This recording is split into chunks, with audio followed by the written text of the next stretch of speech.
Buenas tardes a todos, bienvenidos a este seminario que organiza la Federación Española de Piragüismo dedicado al Paracanoe y centrado especialmente en las mesas de clasificación.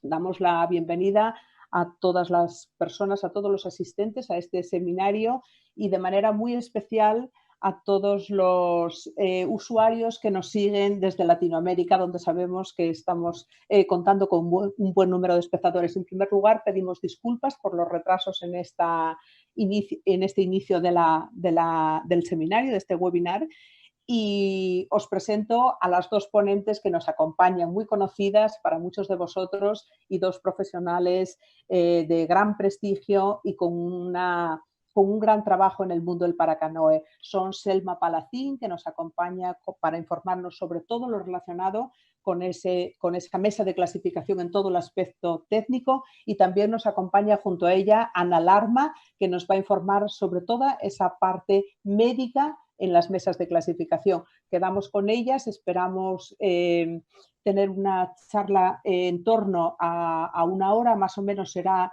ese trabajo exponencial que nos van a hacer, que está perfectamente estructurado y que seguro que va a despejar muchísimas dudas y va a ser un aporte importante. Ellas irán ofreciendo esos datos y al final podremos hacer las preguntas que el público estime oportunas. Adelante, Selma, Ana, bienvenidas y muchas gracias por este trabajo. Hola, buenas. Lo primero, muchas gracias por la invitación a hacer este seminario de la mesa de clasificación para canoe. Y bueno, pues como ha dicho Carmen, mil disculpas por el retraso. A veces la tecnología es lo que tiene. Ana, ¿quieres decir algo? Nada, sumarme a lo que ya habéis dicho, pero yo creo que ya tendrán ganas de que empecemos, que haya un poquito de retraso. Venga, pues voy a compartir la presentación y empezamos. Vale. ¿Se ve? ¿Se ve bien? Sí, perfecto.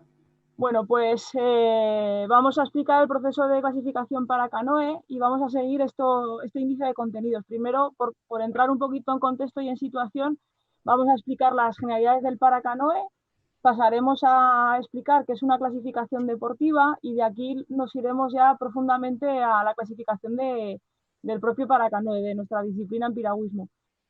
Vamos a hablar de estos criterios mínimos de clasificación que son necesarios para poder acceder a esta categoría, y una vez que hayamos visto criterios mínimos y cómo vamos haciendo la clasificación, hablaremos de qué clases deportivas o categorías podemos participar en función de las capacidades funcionales de los deportistas. Vamos a centrarnos en la mesa de clasificación para que veáis un poquito cómo es el proceso que se lleva para clasificar a los deportistas, y en última instancia os vamos a presentar un proyecto que estamos poniendo en marcha desde aquí de España para poder clasificar a todos los deportistas que no dan esos criterios mínimos, pero que podrían participar en la categoría de KS. Bueno, pues empiezo. Ya en un seminario anterior que se hizo hace 2 semanas, estuvimos hablando del paracanoe con nuestros compañeros de Latinoamérica, de Chile y Argentina, y bueno, se hizo una gran exposición de lo que era esta disciplina deportiva. Entonces, bueno, hacemos un repaso rápido y decir que, bueno, que el paracanoe es una modalidad deportiva del piragüismo en la que está pensado para las personas con diversidad funcional. Aunque el término médico es discapacidad funcional, a nosotros nos gusta más este término porque realmente todos somos capaces de hacer piragüismo. Solo hay que buscar la forma pues segura y cómoda de poder participar y disfrutar de nuestro deporte, ¿no? Del piragüismo. En la imagen podéis ver un rango de deportistas muy diferentes. Veréis que alguno lleva algún aparato en la boca para poder manejar un timón, otras personas con amputación, otra persona paleándoselo con una mano. Aquí se dice que querer es poder, ¿no? Y cuando una persona quiere disfrutar de nuestro deporte, bueno, creo que todos los técnicos tenemos que hacer esa salida del estado de confort e intentar brindar esta oportunidad a los deportistas o futuros deportistas de paracanoe. Cuando un deportista o una persona llega a nuestro club deportivo o a una federación interesándose por el piragüismo, tenemos que hacerle una pequeña entrevista, una serie de preguntas para ver qué orientación o qué quiere de nuestro deporte, ¿no? Se puede dar que desde los terapeutas ocupacionales le hayan recomendado nuestra actividad, que es una actividad de bajo impacto y que se practica al aire libre, pues como parte de la terapia de rehabilitación y también de reeducación postural y corporal. También es una buena oportunidad, dado que este colectivo se le brinda siempre las actividades bajo un techo, piscina, un pabellón, bueno, pues han podido conocer nuestra actividad de piragüismo por diferentes canales de comunicación y quieran tener pues como un deporte cotidiano el piragüismo y usarlo pues como recreación, ocio y ¿por qué no tiempo libre, ¿no? También tenemos que pensar que el paracanoe a nivel de club y a nivel de federación también puede ser una parte de educar, ¿no? Dentro del deporte tenemos unos valores que indagar, que dar, y uno de ellos es la educación, ¿no? Y el desarrollo integral de las personas. Aquí, tanto persona con diversidad funcional como no, pues es un momento de integración y de convivencia en el que al final pues el día a día en un club deportivo se acaba normalizando todo. Y también, y es un poco el objeto de este seminario, estas personas que vienen igual por estas 3 orientaciones anteriores pueden acabar compitiendo, o podemos recibir a una persona con diversidad funcional que viene, por ejemplo, de la natación o del esquí adaptado, que quiere probar el piragüismo y que se quiere dedicar a la competición. Pues en este momento es en el que nosotros tenemos que dar a conocer pues el sistema de clasificación, ¿no? De normal, los palistas ordinarios, nuestras categorías vienen relacionadas con los grupos de edad, pero aquí en los deportes adaptados hay que juntarlos por el tema de la funcionabilidad de sus miembros. En paracanoe tenemos 2 embarcaciones que son las con las que se compiten, aunque ya hemos visto en la primera diapositiva que cuando hacemos un paracanoe de iniciación o de dar a conocer nuestro deporte, cualquier embarcación nos puede valer siempre que dé la seguridad y comodidad al palista.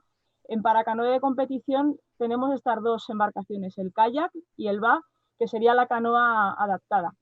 A diferencia de los kayaks convencionales, de los de pista, la embarcación paracanoe ha de cumplir un mínimo de anchura, que son 50 centímetros, que la tiene que dar aquí donde está la marca. Igualmente, de longitud son 5,20, y en el caso de la pista el peso mínimo son 12 kilos, si fuéramos a maratón sería 8. El ba, que es la embarcación que digamos que sustituiría o que es similitud a la canoa, pues es una embarcación un poquito más larga. Esta puede estar en un máximo de 7,30 metros y en un mínimo de 6,50 metros, ¿vale?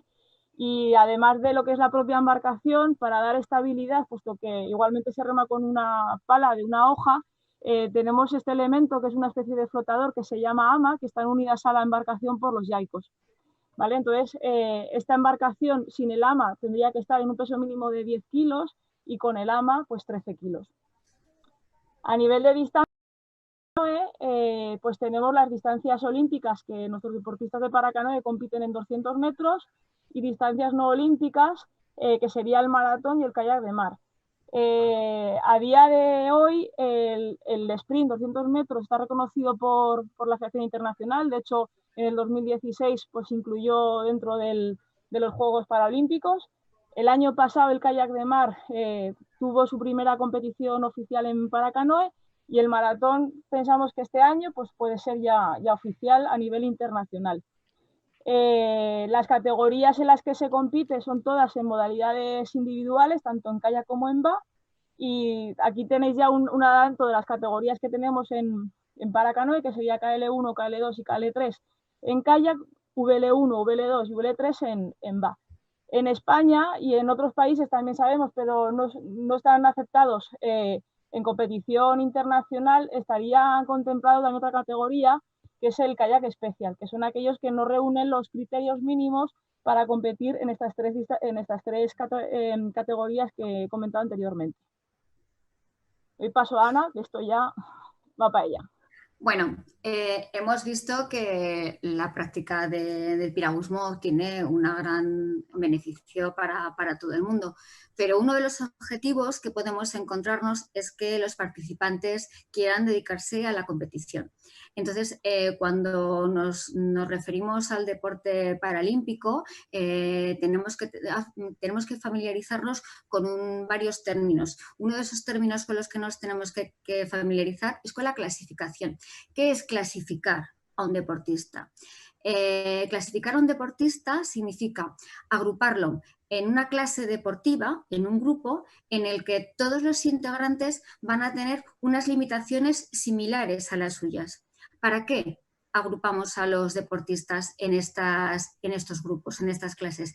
Para que al final compitan en términos de igualdad y que sea la capacidad de cada deportista, la excelencia deportiva y los méritos personales que cada deportivos que haga ese deportista lo que determinen cuál va a ser el resultado de la competición y no que haya un agravio comparativo entre una discapacidad y otra. Por favor, Selma. Otro término con el que nos vamos a tener que familiarizar es con la deficiencia elegible. ¿A qué nos referimos con una deficiencia elegible? Una deficiencia elegible es una afectación física o psicológica que afecta directamente a la habilidad deportiva. Para cada deporte vamos a tener una deficiencia elegible que va a determinar cada comité de competición. Hay deficiencias, hay deportes en los que es imprescindible tener una deficiencia visual, otros en los que tendremos que tener una deficiencia en miembros superiores, en miembros inferiores. En el caso de la bocha, por ejemplo, tiene que ser para personas que tengan un trastorno como la parálisis cerebral. Además de la deficiencia elegible, otro término con el que nos vamos a tener que familiarizar es con el criterio mínimo de elegibilidad. Pasa, Selma, por favor. ¿Qué quiere decir? Eso quiere decir que para acceder a una clasificación tiene que tener un mínimo de deficiencia física para que pueda ser admitido. Y ese mínimo también va a ser determinante para pasar de una categoría a otra. Esto cada federación elige cuáles son sus criterios mínimos respecto a lo que afecta en la ejecución última de deporte. Y también hace que los entrenadores y cualquier persona que esté relacionada con este mundo del paracanoe, al final busquen cuál es el deportista límite que tiene justo el criterio mínimo para acceder a una clase y que, sin embargo, siga manteniendo el resto de sus capacidades físicas conservadas, que al final va a ser como lo que va a marcar la diferencia dentro de la propia clase. Cuanto menos afectado esté dentro de lo permitido, más ventaja va a tener respecto a sus rivales, a sus compañeros. Para cada deporte hay unos criterios mínimos de elegibilidad y también hay unas patologías que se consideran elegibles o no elegibles. La Federación Internacional de Paracanoe ha descrito perfectamente este proceso en unas reglas de clasificación. Se describe todo el proceso, desde el momento en el que un deportista quiere acceder a la práctica de deporte y manda una instancia para ser clasificado, hasta que se le concede la clase y el último estatus en el que va a competir. Los pasos van a ser los siguientes. Primero, se elige si la discapacidad que tiene ese deportista es elegible o no para ese deporte. Adelanto que en Paracanoe la discapacidad elegible tiene que ver mucho con la funcionalidad. De momento no están admitidas deficiencias psicológicas ni deficiencias en miembros superiores. Después de discriminar eso, vemos si cumple con los criterios mínimos de elegibilidad. Esto ya se hace durante la mesa de clasificación, durante la exploración técnica y la exploración médica. Después se hace una asignación de la clase deportiva, se le coloca en un grupo y por último se le asigna el estatus deportivo que va a tener. En la primera revisión que se hace a un deportista, es muy difícil que se le haga ya se le conceda ya un estatus definitivo. Siempre que se ve al deportista por primera vez hay que darle un estatus de revisable, porque por lo menos tiene que pasar por 2 tribunales, por 2 mesas de clasificación que determinen cuál va a ser el estatus deportivo definitivo de ese deportista. En Paracanoe, la discapacidad que se ha considerado elegible hasta ahora tiene que ser una enfermedad, primero, que sea permanente. No se va a considerar ninguna patología que a corto o medio plazo tenga la capacidad de mejorar, no se va a incluir como discapacidad elegible.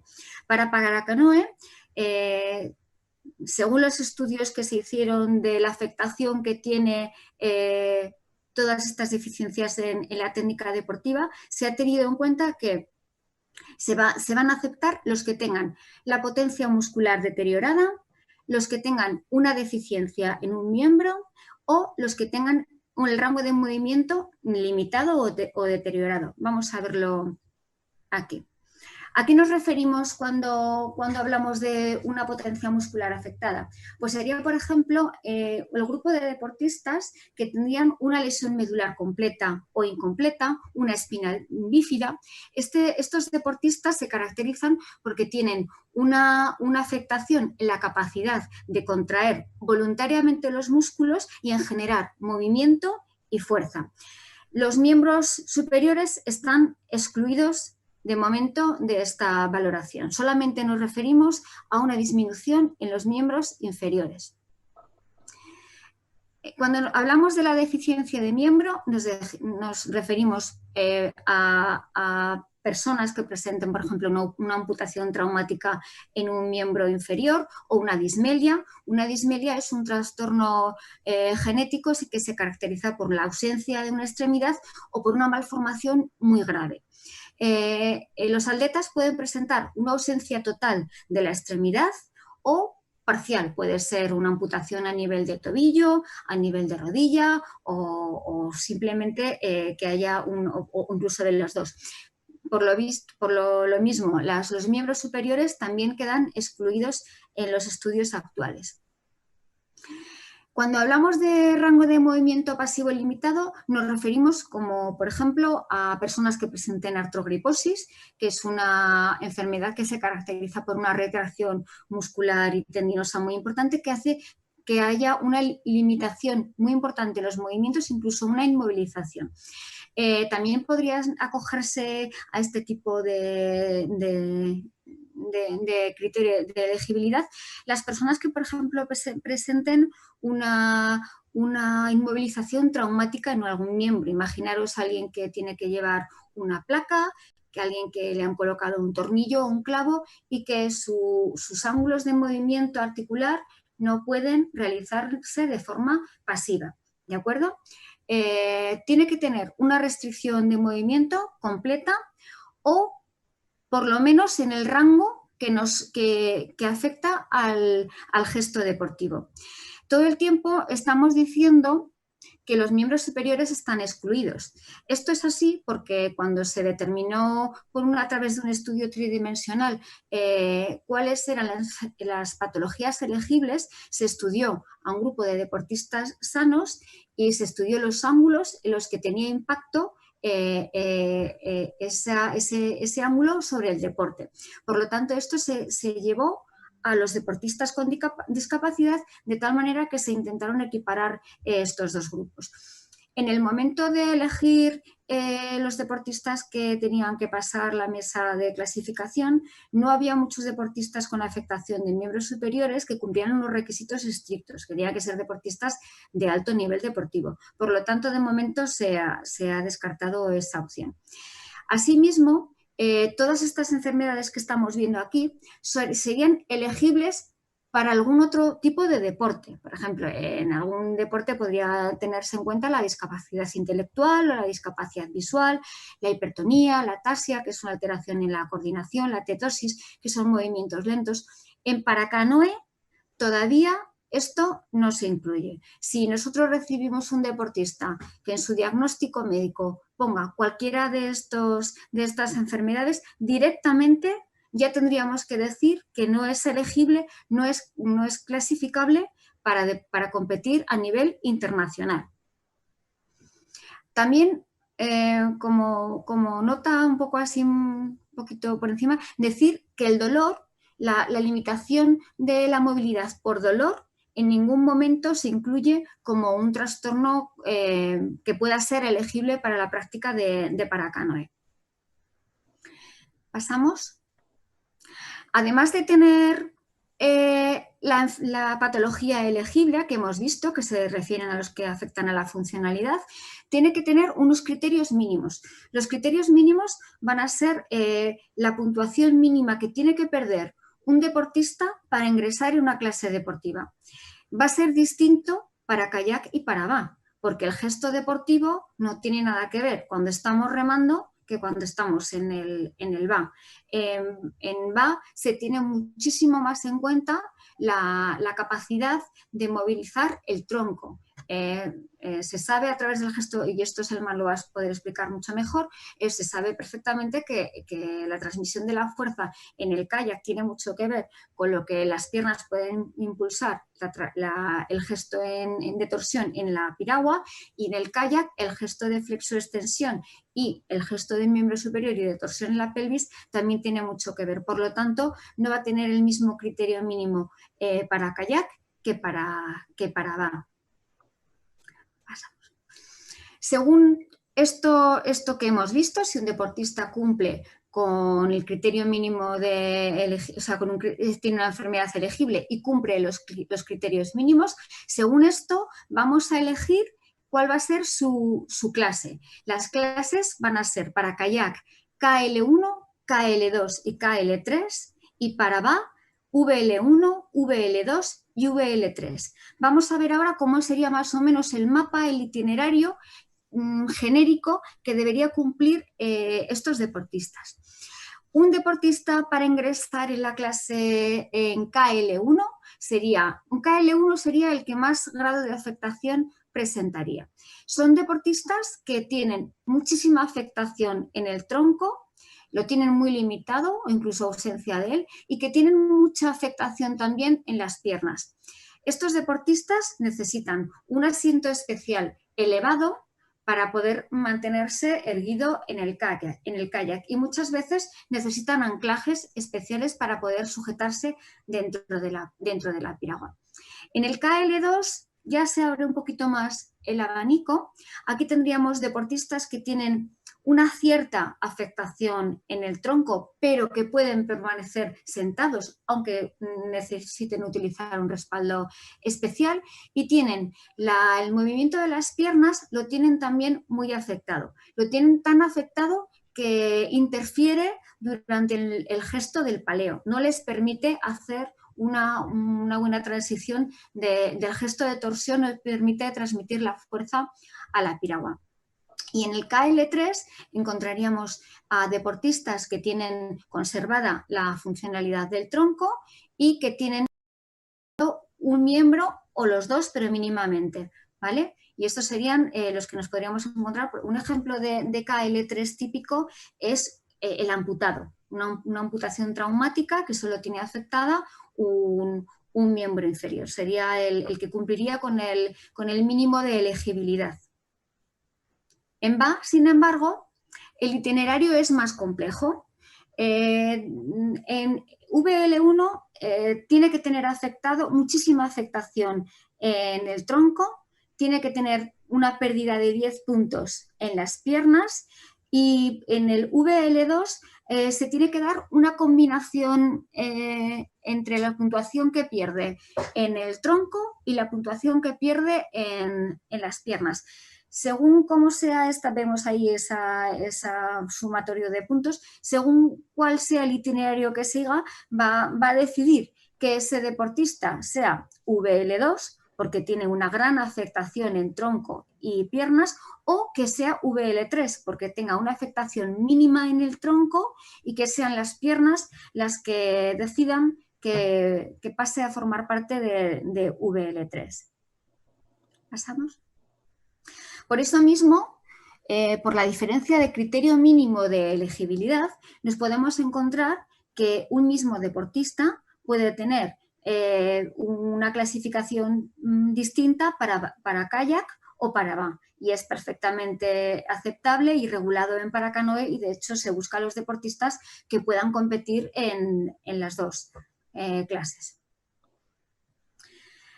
Si un deportista, después de pasar este criterio inicial en el que hemos ido investigando si tiene una patología elegible, si cumple con los criterios mínimos, si a pesar de haber hecho un estudio exhaustivo nos damos cuenta que no cumple con el criterio mínimo, que no tiene las pérdidas en miembros inferiores o en tronco suficiente como para ingresar en una clase deportiva, se le etiqueta como no elegible. ¿Esto significa que no pueda competir?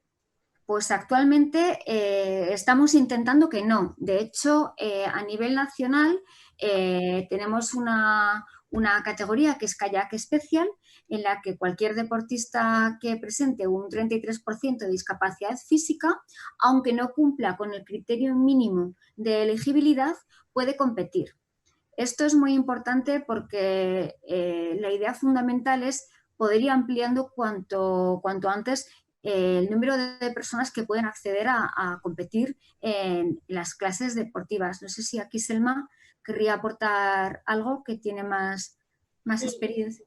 Eso es, ¿no? Que al final hay un rango de deportistas que no llegan a cumplir esos criterios mínimos, que van a un saco roto, que sería los KS, y que bueno, pues que se está viendo que este índice de participación está aumentando muchísimo, sobre todo aquí en España. En otros países sabemos que también está en auge el aumento de estos deportistas en esta categoría, y lo que se quiere un poco es fraccionar, ¿no? También en KS, y poder dar opción a que en un futuro también estos deportistas puedan pasar a elegibles y poder competir a nivel internacional, porque al fin y al cabo la única diferencia es que los KS a día de hoy no pueden competir internacionalmente, no pueden participar en un campeonato del mundo, ni en una Copa del Mundo, ni en un europeo, ¿no? Entonces, bueno, a nivel local, nacional sí que pueden, pues no dejan de ser unos deportistas más de paracanoe, pero el criterio de internacional pues no se cumple y a día de hoy no pueden participar. ¿Paso a Ana? Pasamos. Vamos entonces a explicar cómo se constituiría la mesa de clasificación. La mesa de clasificación está compuesta por unos técnicos clasificadores médicos y técnicos clasificadores técnicos. Hay que entender la mesa de clasificación siempre como una suma de las dos partes. La primera parte de valoración médica se hace una batería de test establecida por el ICF y se da una puntuación. Esta puntuación luego hay que ver si se corresponde en el agua lo que se ha obtenido en la mesa, si a través del criterio del técnico se entiende que esa limitación va a ser permanente, que no va a poder mejorar, que esa disminución de la flexión o el criterio médico que diga que esa limitación que tiene la funcionalidad de la contracción muscular no va a poder mejorar y que eso se va a tener que quedar así establecido. Para hacer la composición de la mesa tienen que haber, los dos técnicos tienen que estar certificados por la ICF. Para ser clasificador médico tienes que tener la titulación de médico o fisioterapeuta, y para ser técnico clasificador en paracanoe tienes que tener también la certificación de la ICF, el curso, y tienen que ser técnicos superiores deportivos en piragüismo nivel 3. Hay que trabajar siempre en dualidad los médicos clasificadores con los técnicos clasificadores. Un médico clasificador puede ver que hay una limitación en la flexión de tronco, y sin embargo cuando o en la torsión del tronco, y cuando el técnico lo ve en el agua se da cuenta de que torsiona perfectamente, y eso hay que comparar constantemente las opiniones para dar al final la valoración lo más justa posible. Una mesa estándar está compuesta por un médico clasificador o fisioterapeuta y por un técnico clasificador, aunque se recomienda que haya más de una persona. Ahora vamos a ver cuántas cosas hay que hacer y qué es lo que hace falta. Siempre se recomienda tener ciertas nociones de piragüismo para poder hacer bien una valoración en mesa de clasificación. Clasificación sigue 5 pasos. Se hace una exploración de piernas, de tronco, una exploración en el agua, después se hace una evaluación de todos los datos recogidos y una observación tanto en el momento de estar el deportista en la mesa como en el agua, como luego de todas las imágenes y los vídeos que se han recogido. Hay que volverlos a mirar, hay que repasarlos, hay que compararlos, hay que ver si efectivamente coincide lo que se encuentra en la mesa de clasificación con lo que se encuentra luego en el agua. Y por último hay que hacer el cálculo final y la conclusión, que puede ser con un criterio más o menos estable según según las mesas que haya pasado ese deportista. Como ha dicho Ana, en todo el proceso de estos 5 pasos de la mesa de clasificación, ambos clasificadores, médico y técnico, siempre están presentes, ¿vale? Y el deportista puede acudir con un acompañante, y si es una mesa internacional, pues con un traductor, ¿no? Pero es importante que entendamos todos que en este proceso no se diferencia la exploración médica de la técnica, sino que van unidos, porque al fin y al cabo lo que se está valorando es la funcionabilidad que tiene el deportista en base al gesto técnico. Entonces, ambos clasificadores estamos en continua comunicación, ¿no? Y sobre todo muchas veces comentando durante el propio proceso de que pues igual algo que queda poco claro en la mesa hay que fijarse muy bien luego en el agua para ver si realmente es así o no, ¿no? Que es un poco lo que ha dicho Ana. ¿Ana? Sí. Antes de... Es que me había parecido que nos habíamos saltado un paso. Seguro que viene más... sí, vale. No. Los requisitos antes de que un deportista sea clasificado, tiene que cumplir unas requisitos. Tiene que rellenar una documentación que viene establecida por ICF. Cualquier persona que quiera pasar una mesa de clasificación va a encontrar estos documentos colgados en inglés, y ahora mismo también en la Federación Española los tenemos traducidos al español. Lo primero que hay que hacer es un formulario de solicitud de clasificación completo en el que se incluyan todos los datos del deportista, un consentimiento en el que, entre otras cosas, consiente a ser grabado durante todo el tiempo. Esas imágenes tienen que permanecer en poder de los técnicos clasificadores y trasladarlas al órgano que lo solicite en caso de que así se haga. También hay que hacer una declaración de condiciones médicas completas. ¿Qué significa esto?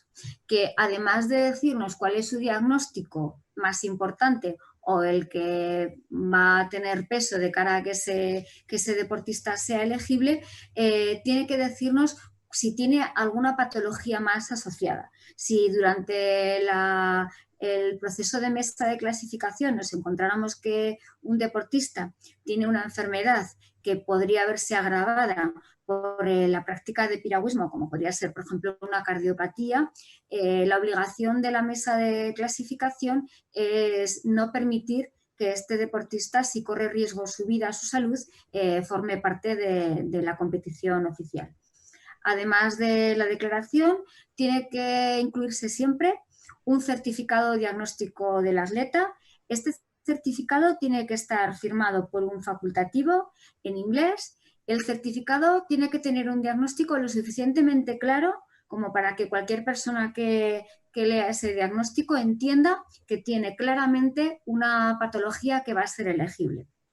Y tiene que venir un contacto con el facultativo por si en algún caso nos tuviéramos que poner en contacto con la persona que ha firmado ese certificado para verificar alguna cosa o si tenemos alguna duda para salir de ella.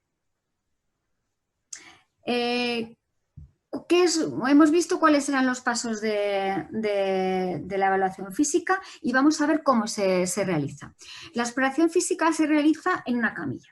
La camilla tiene que ser lo suficientemente cómoda y bajita para que el deportista, que generalmente va a venir en silla de ruedas, pueda hacer una transferencia cómoda de su silla a la camilla.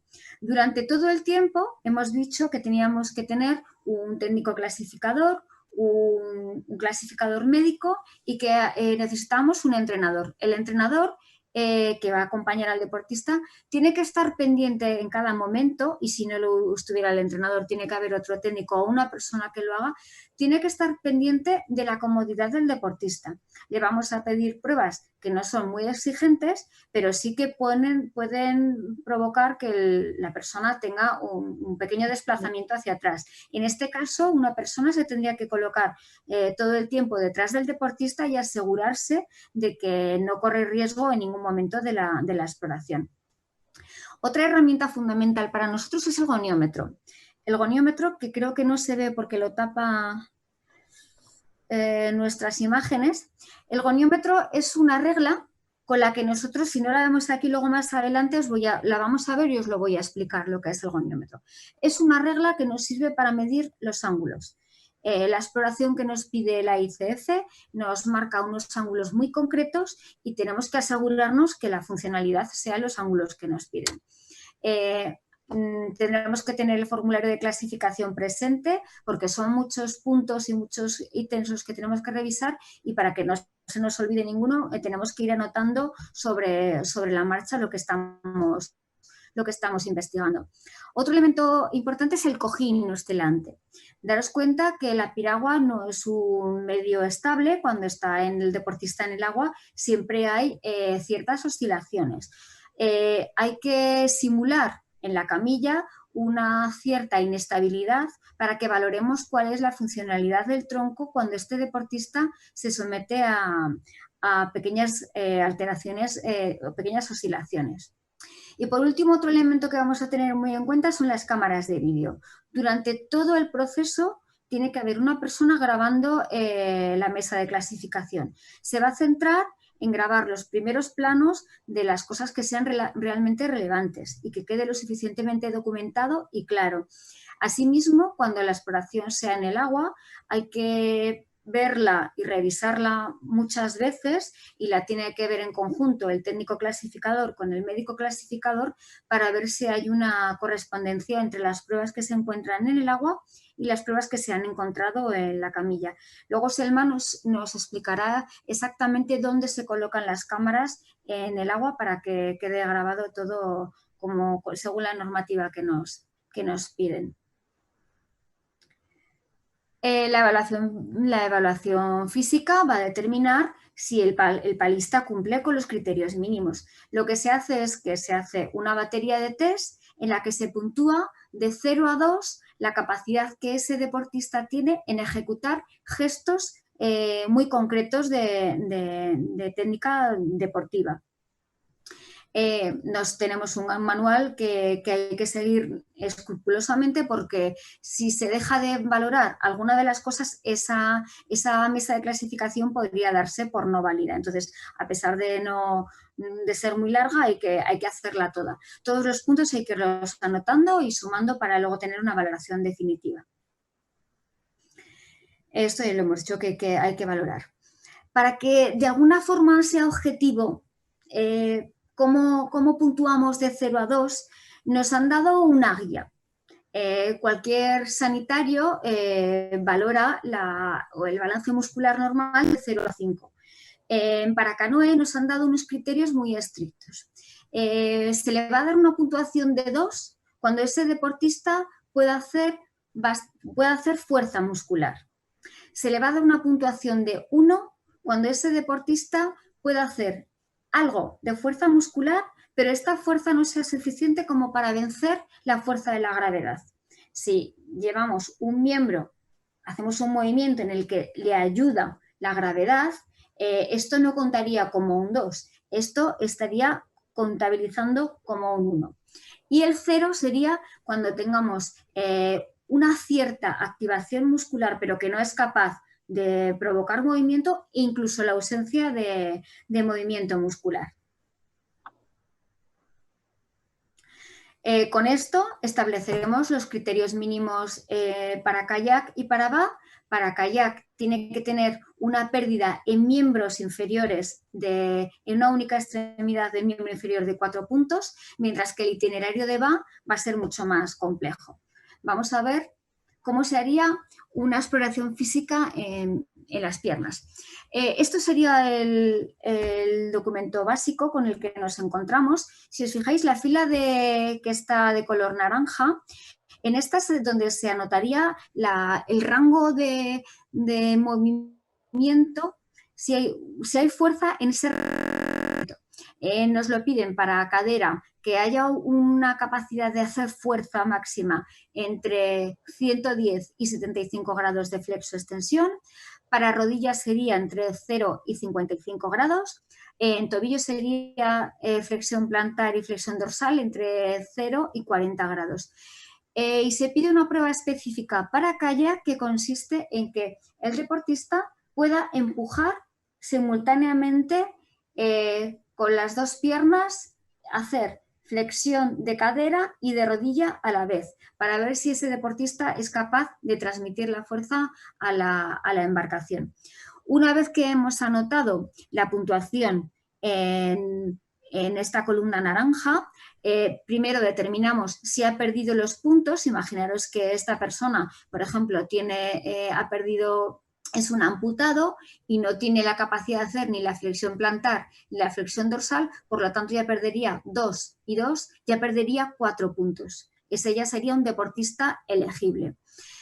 La columna que vemos blanca, ahí hay que anotar si el deportista tiene fuerza, pero no es capaz de hacer la fuerza en el rango específico que nos están pidiendo. Y eso tendría relevancia solamente cuando el deportista tiene una mínima movilización que no alcanza a ser la que nos piden. Con lo cual, cualquier deportista que no tenga todo el rango de movimiento, automáticamente sería 1 o 0. Con la puntuación una vez sumada, estableceríamos si está en un clúster 1, 2 o 3, que esto va a ser luego lo que se sume a la valoración de tronco y de agua para tener el mapa definitivo de la clasificación de kayak. Ahí vemos cómo sería una goniometría. Eso que estáis viendo ahí, ese instrumento como esa reglita, eso es el goniómetro. El goniómetro se coloca en unos puntos articulares determinados y determina la angulación de la articulación. Otro médico clasificador en este caso está haciendo el gesto, le está pidiendo una fuerza máxima, le está diciendo venga, fuerte, fuerte, fuerte, flexiona, estira, y el otro está midiendo si es el ángulo exacto que nos solicitan el que se está realizando. Esto sería un ejemplo de cadera. Aquí vemos una goniometría de tobillo en el que vamos a ver si tiene una flexión plantar y dorsal los grados que nos piden. En algún caso nos vamos a encontrar, como en que este era un deportista que tiene una lesión neurológica, que él no es capaz de hacer, pásame la siguiente, por favor, Selma. Él no era capaz de tener un rango de movimiento, activamente no podía hacer el gesto de flexo-extensión de tobillo. Por lo tanto, hubo que darle la vuelta, hubo que desgravitarle, hacerle que más fácil ese movimiento para ver si tenía algo de movimiento y se le podía dar un 1, o si no había nada de movimiento, entonces hay que darle un 0. En este caso era un 1 porque tenía muy poquita fuerza muscular, pero no era capaz de vencer la fuerza de la gravedad. Eso sería la exploración de press que os he dicho, en la que se valora si el deportista puede hacer una extensión de cadera y de rodilla mientras se empuja contra las manos del médico clasificador.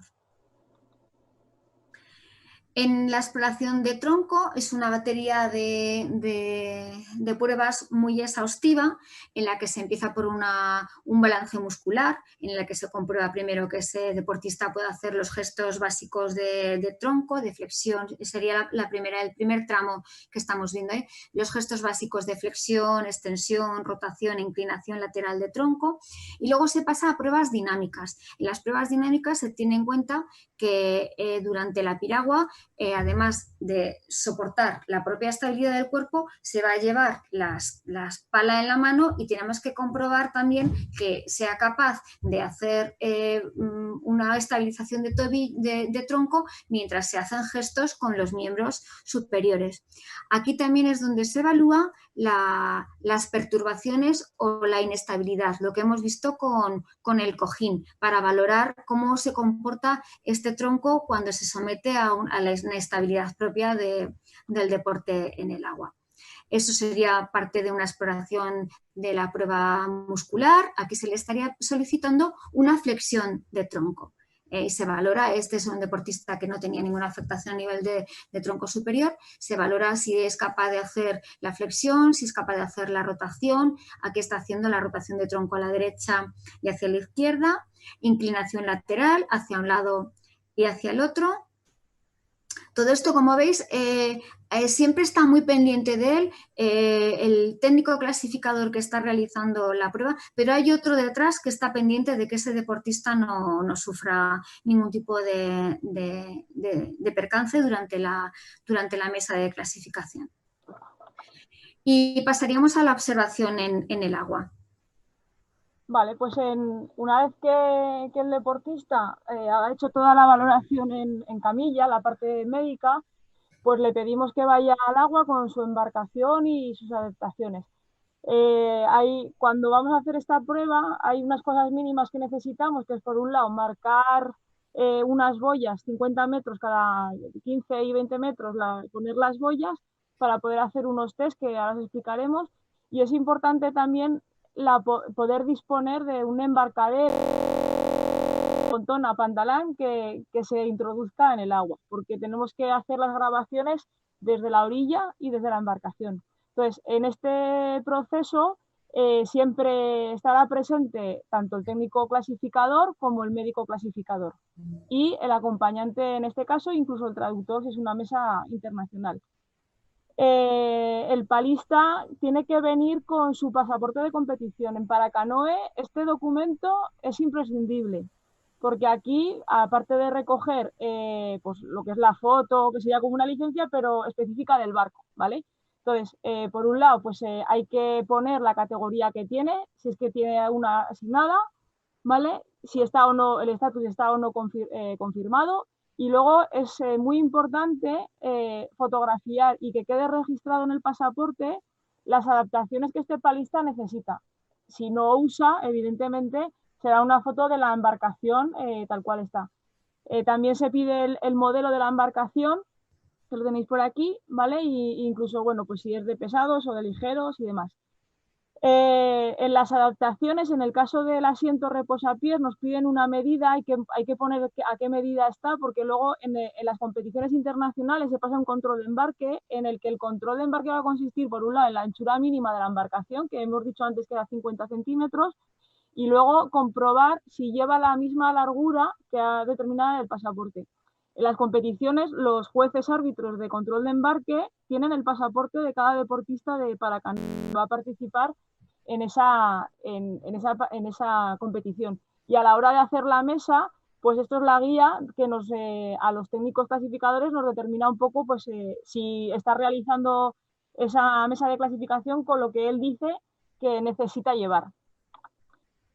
Bueno, para la observación en agua, para la valoración, necesitamos varias cámaras. Una la vamos a tener en la orilla para poder grabar todo el proceso. La otra la vamos a tener puesta en la embarcación, en el kayak o en el BA. La que se pone en la embarcación suele ser pues una GoPro, porque son sumergibles, llevan la cámara, la carcasa y demás, y nos dan una visión frontal muy buena para poder determinar el trabajo del tronco y de piernas. Y lo primero que se va a grabar en esta prueba es la transferencia a la embarcación, ¿no? Cómo embarca y desembarca. Si el palista dice que necesita ayuda, pues ver cómo el técnico le ayuda a ese embarque, o si es independiente, pues ver cómo embarca. Aquí en el embarque ya se pueden ver movimientos que en la camilla ya se han pedido. Entonces, puede pasar de que un deportista nos diga que no tiene control lateral y que lo veamos montar perfectamente. Entonces, bueno, pues aquí tanto médico clasificador como el clasificador técnico, pues siempre nos echamos las miradas para decir aquí hay que luego revisarlo bien. Vale, una vez en el agua, les vamos a pedir una serie de pruebas, de test muy sencillitos, en la que vamos a pedir al deportista que siempre haga el máximo de paleo posible desde una progresión, ¿vale? Entonces, la primera prueba sería para poder hacer una grabación del lado derecho, que el deportista vaya de la boya 1 a la boya 2, saliendo al máximo posible y con una transición progresiva hasta la boya 2, ¿vale? Para poder grabar el lado izquierdo, pues le pedimos que haga lo mismo, pero al revés. Entre cada test, comentar que siempre vamos a dejar 2 minutos de descanso para que el deportista se recupere, porque lo que queremos es que palee al máximo. En la prueba 3, lo que les vamos a pedir es que vaya desde el lateral izquierdo del pantalón hacia la boya. ¿Por qué pedimos esta prueba? Porque los tenemos muy cerca y el evaluador técnico puede observar directamente el juego de piernas desde una posición elevada, ¿vale? Aunque tengamos la cámara, pero podemos ver ese movimiento de piernas y el tronco, incluso el balanceo que puede existir. Así, en este test estamos grabando del lado derecho y para grabar el lado izquierdo, pues les pedimos que se pongan al lado derecho del pantalón y lo mismo, les hacemos desplazarse ese tramo hasta la boya 4.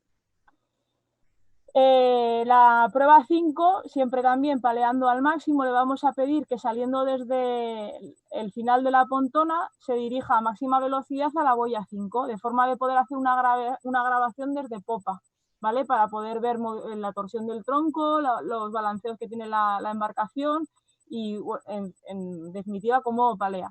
Y la última prueba sería de la boya 5 hacia la pontona para poder grabar esa prueba de manera frontal.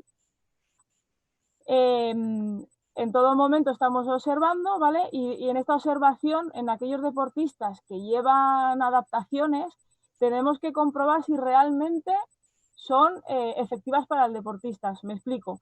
La adaptación, aparte de dar seguridad y comodidad, tiene que beneficiar al rendimiento deportivo del deportista y no tiene que limitar, ¿vale? Entonces, si vemos que hay que esa adaptación está delimitando ese rango funcional, pues le vamos a decir que esa adaptación no tiene por qué llevarla, ¿no? Que él es capaz de poder palear sin esa embarcación. Los técnicos clasificadores, pues se nos pide no una experiencia en lo que sería para canoe, pero sí una experiencia deportiva o un conocimiento muy exhaustivo del gesto técnico para poder evaluar muy bien cada gesto, ¿no? Y ver si realmente el gesto que hace es por falta de experiencia o por limitaciones. Y esto continuamente hay que contrastarlo con el técnico clasificador, ¿no? Con el médico clasificador, perdón. Incluso si el médico clasificador no tiene conocimientos de piragüismo, es bueno primero enseñarles a ellos en un ergómetro o incluso en una piragua cómo son los gestos y a nivel de propiocepción qué músculos intervienen, pues para que ellos también un poco entiendan cuando hay una compensación del cuerpo, si se hace por esa disfunción del miembro o por falta de equilibrio o simplemente por falta de experiencia y horas bote, ¿no? Como decíamos antes, en la cámara frontal nos va a aportar una información de juego de piernas y de flexión del tronco, que ya habéis visto que en el kayak pues, es uno de los puntos fuertes en los que nos tenemos que fijar, ¿no? Así como lo que serían miembros superiores, brazos y manos, no están contemplados todavía en la clasificación, sí que están contemplados las piernas, ¿no? De hecho, las piernas son las que estabilizan la embarcación y también son a través de las cuales nosotros impulsamos en el gesto técnico la embarcación hacia adelante. Entonces, son un elemento fundamental. y la evaluación técnica en el agua tomará en consideración a la evaluación médica, ¿vale? Esto siempre tiene que ir unido, como hemos dicho antes, ambos clasificadores somos un equipo y trabajamos a favor de que la clasificación sea lo más justa posible para el deportista y para el resto de deportistas, ¿no? Y luego tenemos que ser conscientes de que si tenemos alguna duda en los evaluadores, pues vamos a pedir repetir pruebas o veremos los vídeos tantas veces sea necesario hasta que tengamos claras qué puntuación damos a ese deportista. Al igual que en la mesa de valoración médica hay unos formularios que hay que ir siguiendo y rellenando, en la parte de agua también lo tenemos, ¿no? Y también vamos a otorgar los mismos puntos que se dan en la mesa de médica. 0, 1 y 2, ¿vale? 0 sería la ausencia de movimiento, el 1 sería parcialmente y el 2 sería pues que ese deportista tiene todo el movimiento o rango que se está pidiendo en el paleo. Cuando hacemos la grabación de esta parte de la mesa de clasificación, de la parte de agua, nos tenemos que fijar y hacer fotografías y vídeo de las adaptaciones que llevan para también un poco luego poderlas contrastar si son las mismas que él ha puesto en el pasaporte. Si lleva alguna adaptación de la pala, que aunque no es puntuable, lo tenemos que anotar pues para futuras revisiones de la clasificación. Y luego, fijaros que aquí ya estamos un poco poniendo si el palista es un palista novel o experimentado. La experiencia del deportista en esta fase, en esta evaluación es muy importante, ¿no? Porque muchas veces pues, nos llega un deportista al club, le enseñamos y lo llevamos a una mesa de clasificación para que pase la mesa y dar una categoría para que pueda competir. Y nos encontramos con que esta parte, la puntuación puede ser muy baja por la falta de experiencia del palista, ¿vale? Entonces, esto se tiene en cuenta pues porque siempre va a haber un índice de mejora conforme más horas pase entrenando y encima de la embarcación, ¿no? El equilibrio lo vamos a tener en cuenta, pues lo se mira también en la mesa de clasificación de médica. Y luego hay otros puntos que no se valoran con una puntuación de 0 a 2, pero que sí que se tienen en cuenta, como por ejemplo es el rango de movimiento de la pala, la amplitud que tiene, si es corta, media o larga. Si el paleo es asimétrico, nos podemos encontrar con deportistas, por ejemplo, parálisis cerebral con alguna afectación funcional, que vemos que un lado lo estira más que el otro, pues aquí tendríamos que apuntarlo. Si mete o no profunda la pala, eso va a influir en el desplazamiento de la embarcación. Si consigue palear rápido o le estamos diciendo que vaya muy rápido y nos está yendo a lo que a nuestro entender a un paleo lento o cómodo, pues esto hay que tenerlo. Y luego pues si sincroniza el gesto, ¿no? del paleo. Esto no es puntuable, pero a la hora de hacer una evaluación general pues es importante anotarlo porque bueno, nos va a determinar sobre todo eso, ¿no? Contrastar si el deportista puede mejorar, si entrena más o si se le busca una adaptación mucho mejor. Una vez que está hecha la mesa de la parte de agua, pues hay diferentes itinerarios pues, para determinar esas categorías, ¿no? Y la mesa en general en kayak tiene por un lado, se va a puntuar la parte médica y la parte de agua. Y entonces vamos a ir valorando qué puntuación ha tenido en tronco, cuál en piernas y cuál en agua. Y todas estas juntas las vamos a sumar y veremos al final cuál es el itinerario que nos da su categoría, ¿vale? Entonces, bueno, aquí tenéis un pequeño esquema que, por ejemplo, un KL1, que sería pues los deportistas con mayor afectación funcional, tanto en piernas como en tronco como agua, tienen que tener un clúster 1, o sea que la puntuación que han tenido es muy baja, ¿vale? Si tienen, por ejemplo, en piernas un clúster 1 y un clúster 2, bueno, pues hay que ir buscando el itinerario para ver qué puntuación total suman con todas las valoraciones que se han hecho para poder categorizarlos en una categoría, ¿no? El deportista KL3 va a ser el más funcional, es el que más puntos tiene, y los que más pierden pues los iremos englobando en ese KL2 y KL1 como hemos explicado al principio de la presentación. Ahora pasaríamos a explicar un poquito la exploración de piernas y tronco para VA. Es prácticamente lo mismo, por lo tanto no me voy a entretener más que en lo que se diferencia de lo uno o de lo otro. En piernas, la principal diferencia es que se piden diferentes ángulos de movimiento, ¿vale? Para flexión de cadera sería entre 100 y 60 grados, la flexión de rodilla estaría entre 60 y 20 y la flexión plantar y dorsal también se modificaría. Para VA tendríamos que tener una pérdida mayor, tendríamos que perder 10 puntos en una pierna o 11 entre los dos. Y esto siempre tendría muchísimo peso también para VA. Tiene mucho peso también la exploración en el tronco.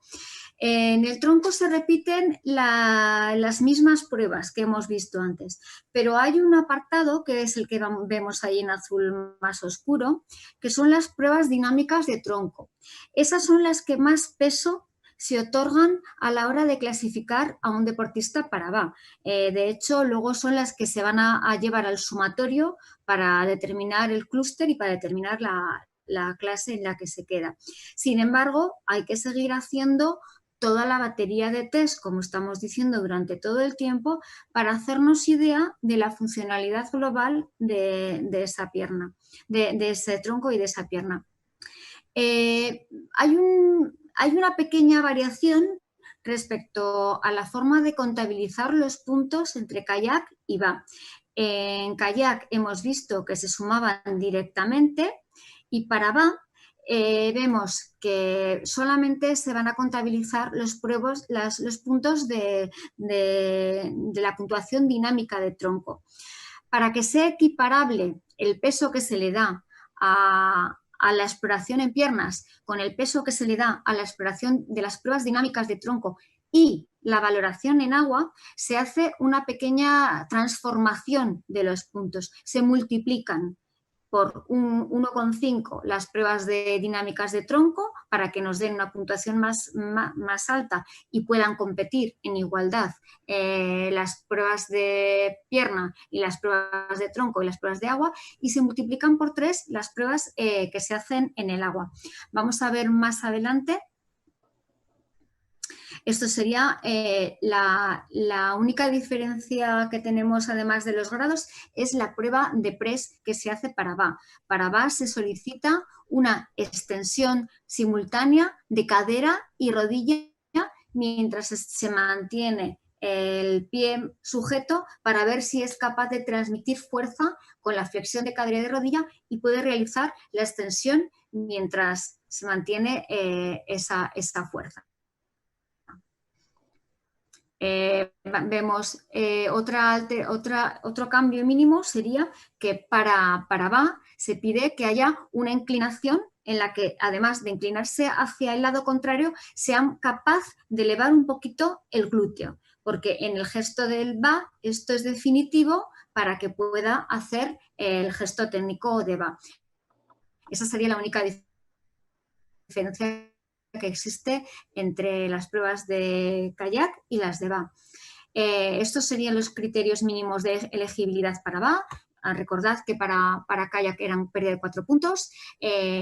Para VA tiene que haber una combinación un poco más compleja de los puntos transformados entre la pérdida que tiene entre el miembro inferior y tronco y las pruebas definitivas en el agua. Y con todo esto se da el mapa ese que vamos a ver ahora más adelante, que nos va a dar el itinerario.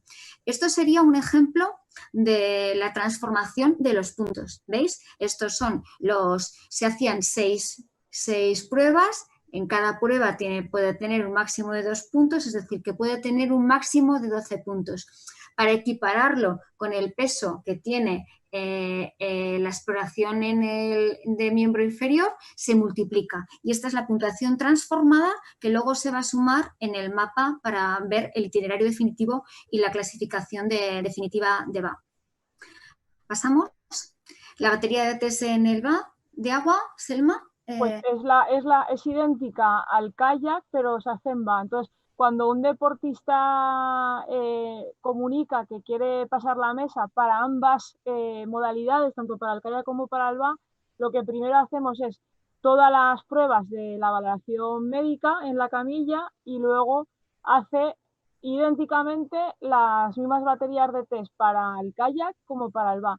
Y si tenemos alguna duda, y esto se hace igualmente tanto para el kayak como para el VA, lo que podemos pedir es realizar algunas maniobras, pues como palear hacia atrás, hacer que el atleta vaya hacia adelante, lance mucho el barco y que lo frene, o que vaya despacito y que de repente acelere, ¿vale? Para ver un poco esas oscilaciones que tiene el tronco o el trabajo de piernas.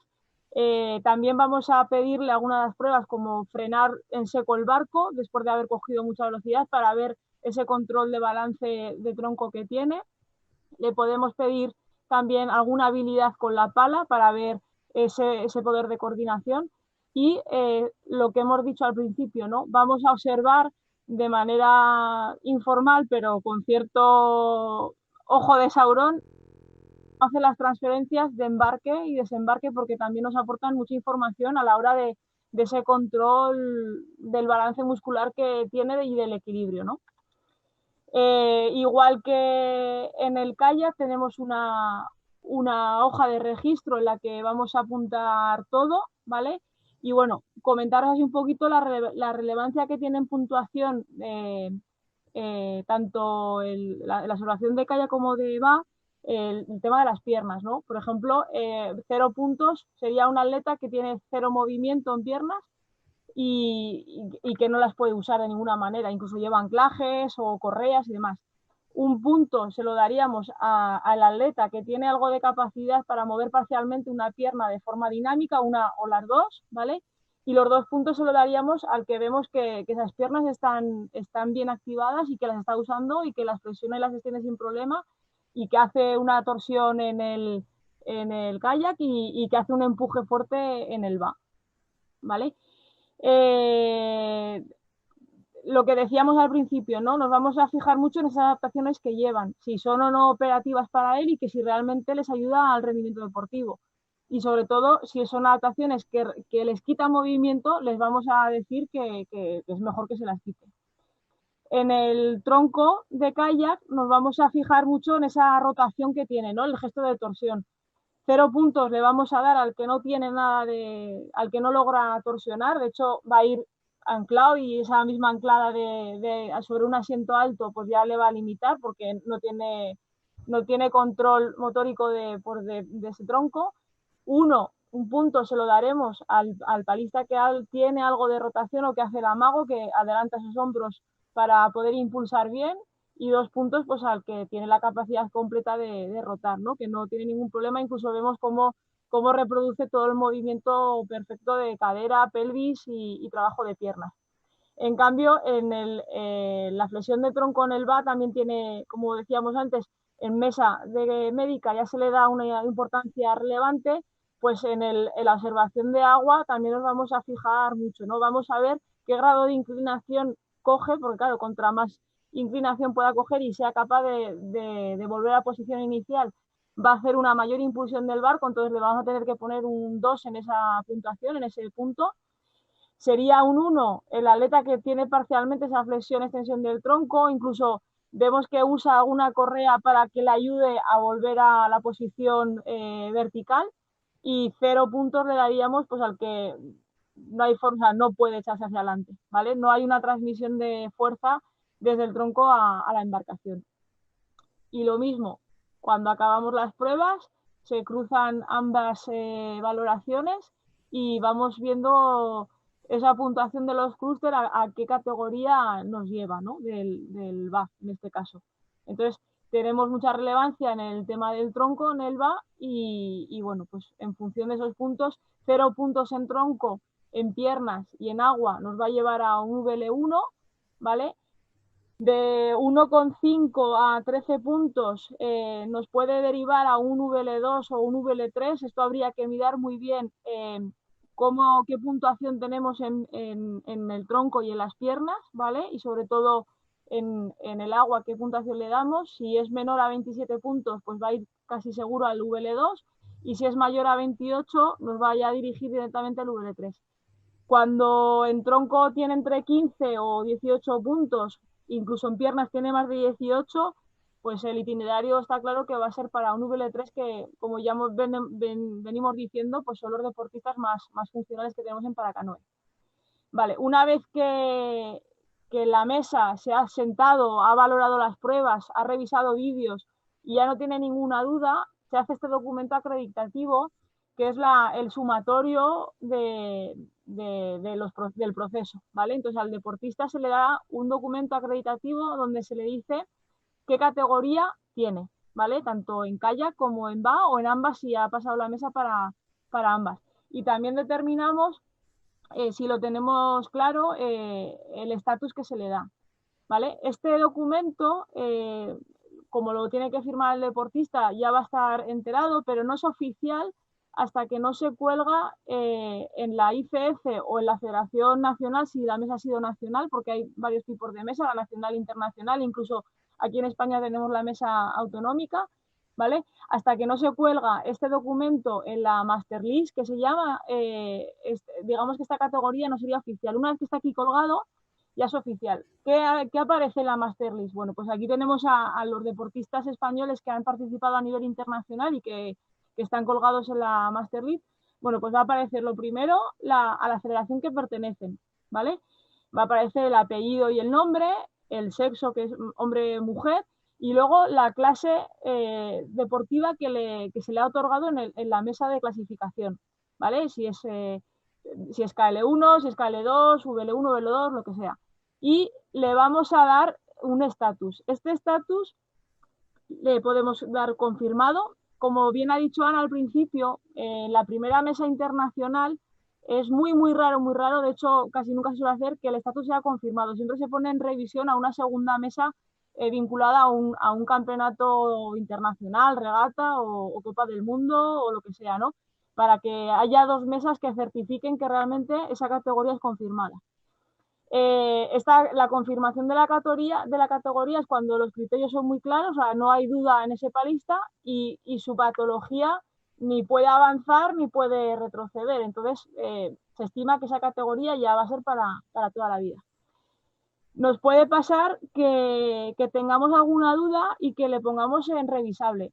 Esto nos puede pasar en la primera valoración de mesa internacional o con deportistas que su patología pueda tener algún deterioro, alguna degeneración y que nos haga que pidamos que sea revisable en una segunda o tercera mesa de clasificación.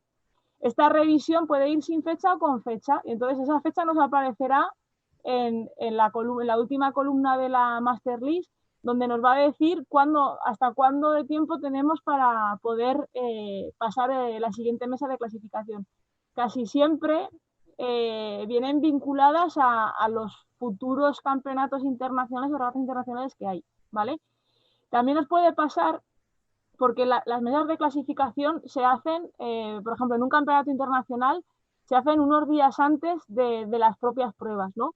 Entonces, nosotros podemos inscribir a un deportista, por ejemplo, en KL3, ¿vale? Pasa la mesa y nos dicen que es un KL2, ¿vale? Pero en la propia mesa de clasificación tiene alguna duda porque no lo ve muy claro y puede poner que es un KL2 observable en competición, ¿vale? Entonces, va a aparecer junto a la línea de categoría, va a aparecer observación en agua.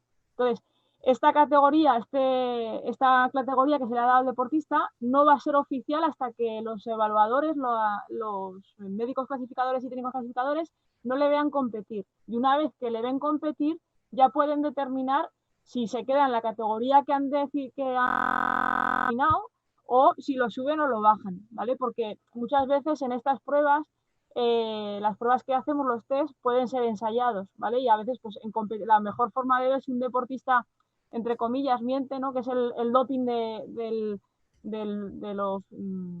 los paralímpicos, ver si en competición esto que ha hecho en los test es así o no, ¿vale? Entonces, una forma de cerciorarnos los evaluadores de que la categoría es justa para él. Y nos puede pasar que, habiendo hecho toda la valoración, nos dé que ese deportista no es elegible en las categorías internacionales, ¿vale? Entonces también aparecería aquí y este deportista a nivel internacional, por el momento, a día de hoy, no podría competir, ¿vale? Referente a la categoría no elegible, aquí en España estamos poniendo en marcha un protocolo nuevo para poder determinar esa gran bolsa de KS, ¿no? Porque todos los no elegibles, como tienen un certificado de discapacidad, pueden participar en Paracanoe, pero estarían dentro de esa gran masa de los kayak especial, donde entran intelectuales, los neurológicos, trasplantados, los no elegibles con afectaciones físicas. Entonces, bueno, hemos puesto un protocolo en marcha que lo empezamos en marzo y que por la pandemia no hemos podido continuar, si no podíamos aportar en esta charla más datos, de un protocolo muy sencillito en un ergómetro, donde vamos a primero, por un lado, vamos a tomar las goniometrías estáticas del deportista, ¿vale? Y luego estas mismas goniometrías lo vamos a hacer en dinámico, ¿vale? ¿Cómo en dinámico? Pues se graba la prueba y a través de programas de análisis técnico, pues como por ejemplo el Kinovea o otros tantos que hay, lo que hacemos es sacar esas goniometrías dinámicas de los rangos articulares, ¿vale? Para ver un poquito, para tener unos datos y una base de datos en función de qué patologías, los rangos articulares que manejamos en función de este modelo técnico que ya nos está dando cuáles son las posiciones más efectivas del paleo, ¿vale? Tanto para el kayak como para el bafo. Pero claro, esto, pues al final y al cabo, cada uno tenemos una morfología y no sería relevante. Lo que sí que es relevante es la fuerza que ejercemos en cada palada. Por eso vamos a hacer un protocolo incremental de 4 minutos, una prueba corta, en la que vamos a pedir al deportista que minuto a minuto vaya aumentando la frecuencia de paladas y que la mantenga en ese minuto. Pues haremos un R1, más o menos estimamos unos 60 paladas por minuto, al siguiente minuto entre 70 y 74 paladas por minuto, al siguiente minuto 80 paladas y el último minuto le vamos a pedir que palee al máximo. Nosotros, los técnicos evaluadores, lo que nos vamos a fijar y vamos a ir registrando es comprobar que este ritmo se lleva, pues bien a través de un cuentapaladas o le podemos poner un metrónomo para que el palista se adecue al ritmo, y vamos a ir registrando los vatios que mueve en cada fase de la palada, tanto en la derecha como en la izquierda. Y vamos a ir anotando la frecuencia cardíaca, que también es relevante porque, bueno, cuando hay cardiopatías, pues para ver también un poco si pudiéramos subclasificarlos dentro del KS. Nosotros estamos usando el ergómetro Kayak Pro, que el propio software nos está recogiendo ya la potencia de paladas. Entonces, esta prueba lo que buscamos es que se agrupen por fuerza de palada diferentes subdivisiones de categoría. Un KS1 estaría, por ejemplo, entre 60 vatios y 80, el siguiente entre 90 y 100 y así, ¿no? Entonces, hacemos esa categorización por potencia para poder agrupar de una manera más justa categorías. ¿Vale? Entonces, un KS lo podríamos subdividir en KS1, KS2 y KS3. Pero además, como aquí, por ejemplo, en España, nos estamos encontrando con que hay un gran volumen de KS y que las categorías internacionales pues, nos cuesta de sacar, pues para poder potenciar las categorías internacionales, esta prueba la queremos pasar por todos los deportistas, tanto internacionales, o sea, categoría internacional, como los no elegibles, para poder agruparlos, ¿no? En una competición nacional que pudiéramos juntar a un KL3 con un KS3 y que a nivel de fuerza pudieran tener esa similitud y igualdad de oportunidades ante la competición, ¿no? Y de una forma muy objetiva poder aumentar número de palistas en pruebas, pero también esa rivalidad que muchas veces pues aquí en España nos falta por falta de volumen de deportistas. Y bueno, ya por finalizar, pues eso, ¿no? Que al final todos los paracanoes, todo el volumen de paracanoes que podamos ir generando y fomentando los clubs, al final son los que van a nutrir a los equipos nacionales y a la larga, pues poder decir que el paracanoe está en auge y que es una modalidad que cada vez se participa más, ¿no? Y que es lo que se está viendo, ¿no? A lo largo de los años, desde que empezó como disciplina olímpica, como metida en los Juegos Paralímpicos, poco a poco ha ido aumentando y bueno, esto gracias a la labor de los clubs y de las federaciones que están pro Paracanoe, pues está en auge y aumentando, ¿no? Y ahora la labor que tenemos es poder seguir aumentando y investigando en el método de clasificación, pues para que todos los deportistas se sientan justos en la clasificación, ¿no? Y que haya una igualdad de oportunidades a la hora de competir unos con otros, independientemente de esa patología que puedan tener, ¿no? Que al final que los grupos de categoría sean lo más justos posibles, pues para que todo el mundo se sienta en igualdad de condiciones. Y ahora, pues el turno es vuestro. Si tenéis alguna pregunta. Bueno, Selma, muchas gracias. Gracias también, Ana. Creo que ha sido una exposición muy detallada y muy prolija. No sé, creo que nos hemos ido un poquito en el tiempo. Parece, vamos a facilitar un correo electrónico, nuestro correo de Paracanoe, de la Federación Española de Piragüismo, y ahí aquellos usuarios, escuchantes que tenemos, nos pueden plantear esas preguntas y a la mayor brevedad posible y de manera personalizada en los próximos días. Si os parece, podemos ir dándoles respuestas. Creo que el material que compartimos es muy extenso y probablemente a toda esa masa de seguidores del Paracanoe podrán hacernos las preguntas oportunas. Recordamos que tenemos seguidores especialmente, como decíamos, desde América Latina, desde el canotaje sudamericano, y entre otros usuarios nos siguen en Paraná, Argentina, Chile, Haití, Perú, Venezuela, Colombia y Uruguay. Esos son algunos de las personas, de los espectadores que estamos teniendo en este seminario que organiza la Federación Española de Piragüismo en el ámbito del Paracanoe, titulado bajo el título de Mesa de Clasificación. Hemos tenido con nosotros a Selma Palacín y Ana Larma con ese trabajo detalladísimo, que seguramente que ha sido una aportación grande para el mundo del Paracanoe. También en España, recordemos que más de 70 clubes españoles estaban interesados en esta participación y en adquirir estos conocimientos. Vamos, si os parece, a poner fin. Nos hemos ido un poquito en el tiempo, pero creo que ha sido muy interesante. Recibimos creo que ya en nuestra pantalla aparece esa dirección de correo electrónico al que pueden dirigirnos las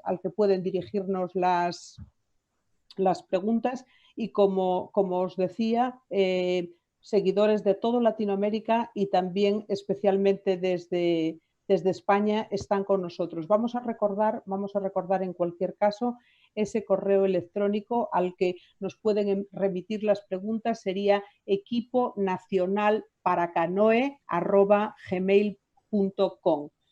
Ahí pueden hacernos las preguntas que hayan quedado quizás algunas dudas, y Selma y Ana, estoy segura de que seréis generosas también en esas respuestas. No sé, Selma, si quieres apuntar alguna cosita después de toda esta explicación.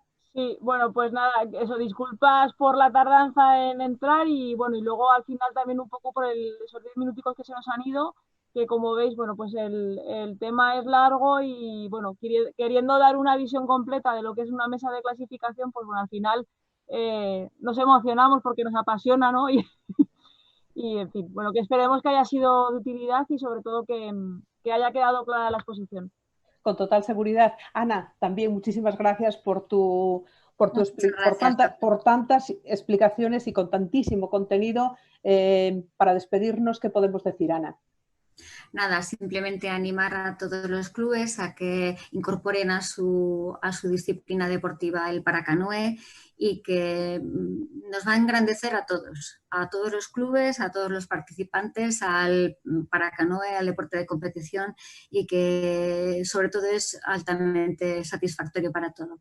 Por último, no quiero dejar pasar transmitir un gran abrazo a todo el mundo de Latinoamérica y a toda España por la situación excepcional que estamos viviendo, y os deseamos lo mejor. Muchas gracias a todos. Bueno, pues gracias, Ana y Selma. para el mundo del paracanoe son conocidas. Ellas forman parte del equipo español de paracanoe que trabaja de una manera incansable, que ya tiene 2 deportistas clasificados para los Juegos Paralímpicos de Tokio, con Higinio Rivero y también con Juan Valle, un vasco y un extremeño, ya con esa plaza conseguida, y están trabajando para ampliar ese número. Deseamos también a nuestros, especialmente a nuestros hermanos de América Latina, que también ellos consigan ampliar ese número de participantes y que nos encontremos todos, ojalá que en Tokio, ojalá que esta pandemia por fin vaya llegando a su fin y podamos de alguna forma volver a esa nueva normalidad. Muchas gracias a todos por vuestra asistencia y nos vemos. Gracias. Gracias a vosotros. Adiós. Chao, chao.